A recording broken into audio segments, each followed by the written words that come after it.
বিশ্ব জাকের মঞ্জিলের সুমহান প্রতিষ্ঠাতা বিশ্ব ওলি হযরত মাওলানা শাহ সুফি সৈয়দ খাজা বাবা ফরিদপুরি। এই বিশ্বের ভিতরে আল্লাহ রাসূলের স্বীকৃত দরবার হলো এই বিশ্ব জাকের মঞ্জিল। আপন পীর খাজা এনায়েতপুরী রহমতুল্লাহ আলাইহি ওয়াসাল্লামের নির্দেশে বাংলা 1354 সালে আটরশি গ্রামে এসে ইসলাম প্রচার শুরু করেন খাজা বাবা ফরিদপুরি। এই অজপাড়া গায়ে এসে এখানে কোনো ধর্মকর্ম ছিল না, মুসলমান হিন্দুদের রীতি নিয়ে চলাচল করত। বিশ্ব জাকের মঞ্জিলের পেছনে রয়েছে সমৃদ্ধ ইতিহাস। কোনো এক কোরবানি ঈদের দিন খাজা বাবা আটরশিতে আসেন। কোথাও ঈদের নামাজ নেই কোনো কোরবানির আয়োজন। তিনি দেখতে পান সাধারণ মানুষ লাঙল জোয়াল নিয়ে মাঠে যাচ্ছেন। নামাজহীন সমাজহীন এই এলাকায় ইসলামের কোনো ধারণা নেই। সে সময় পাশের হিন্দু জমিদার বাড়ির পূজায় অংশ নিত স্থানীয় সবাই। কেবলাজান হুজুর এসে এখানে সে নমাজ, এই ঈদের নামাজ, কোরবানি ঈদের নামাজ, আল্লাহকে কিভাবে পাওয়া যায়, রসুলের প্রেম কিভাবে অন্তরে সৃষ্টি করা যায়, এখানেই হুজুর কেবলা সেই শিক্ষা আমাদেরকে দিয়েছেন। এরপর ৩-৪ জনকে সাথে নিয়ে ফরিদপুরে প্রথমবারের মতো ঈদের নামাজ আদায় করেন খাজা বাবা। সেদিন আল্লাহর দরবারে দোয়া করে তিনি এ অঞ্চলে বিশাল ঈদের জামাত কায়েমের জন্য প্রার্থনা করেন। কোরবানি ঈদের নামাজ আদায় করছেন 3 জন নিয়ে। নামাজের পরে হুজুর কেবলা আল্লাহর শাহী দরবারে হাত তুলে বলছেন, হে খোদা, আজকে আমি এখানে 3 জন লোক নিয়ে নামাজ পড়ছি, আপনি দয়া করে এমন একটা এখানে গণজোয়ার সৃষ্টি করেন যে একদিন লক্ষ লক্ষ লোক এখানে ঈদের নামাজ হবে।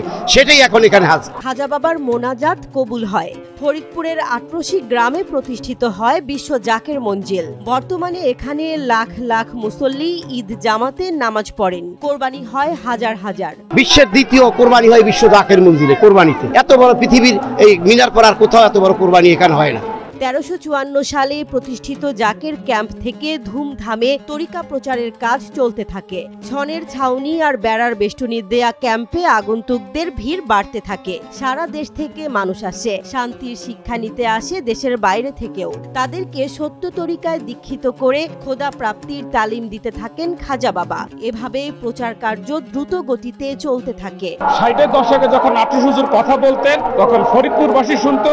70-এর দশকে যখন খাজা বাবা কথা বলতেন তখন বাংলাদেশবাসী শুনতো। আর 80 দশকে যখন হুজুর কথা বলতেন তখন বিশ্ববাসী কথা শুনতো। রাষ্ট্রপতি থেকে প্রধানমন্ত্রী, দিন মজুর থেকে বিত্তবান সবাই আসে খাজা বাবা কদমে। সাবেক প্রেসিডেন্ট হুসেইন মোহাম্মদ এরশাদ বিশ্ব ওলি খাজা বাবা ফরিদপুরীর হুকুমেই ঘোষণা করেন বাংলাদেশের রাষ্ট্রধর্ম হবে ইসলাম। রাষ্ট্রধর্ম ইসলামের ব্যাপারে হুসেইন মোহাম্মদ এরশাদ সাহেব সংসদে দাঁড়ায় বলছিলেন যে আমি আজকে রাষ্ট্রধর্ম ইসলাম ঘোষণা করার পরে আমার যে উৎস, আমার যে রুট, আমার যে শিক্ষা, আমার যে আদর্শ, আমার যে প্রেরণা, সেটা হচ্ছে বিশ্ব ওলি খাজা ফরিদপুরি। আমি তিনার আদর্শে, তিনার প্রেরণা থেকে, তিনার নির্দেশনা থেকে, তিনার নসিহত থেকে কেন্দ্র করে আমি এই দেশের রাষ্ট্রধর্মকে ইসলাম ঘোষণা করি। ভক্তদের ভালোবাসায় আস্তে আস্তে ছন থেকে টিন থেকে বড় বড় অট্টালিকায় রূপ নেয় বিশ্ব জাকের মঞ্জিল।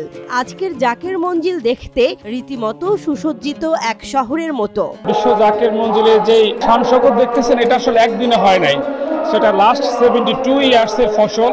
1354 বাংলায় জামানা মহামুজাদের বিশ্ব ওলি খাজা ফরিদপুরি কেবলাজান সাহেব ফরিদপুরে আসেন। ছোট্ট 8 টাকা দিয়ে একটা কুড়ে ঘর কিনেন। এখান থেকে সত্য তরিকা শুরু করেন। আটরশির এই মঞ্জিল বিশ্ব মানবের শান্তির জন্য, কল্যাণের জন্য। এখানে যা কিছু হয় সবই পাক কুরআন ও সুন্নাহ ভিত্তিক।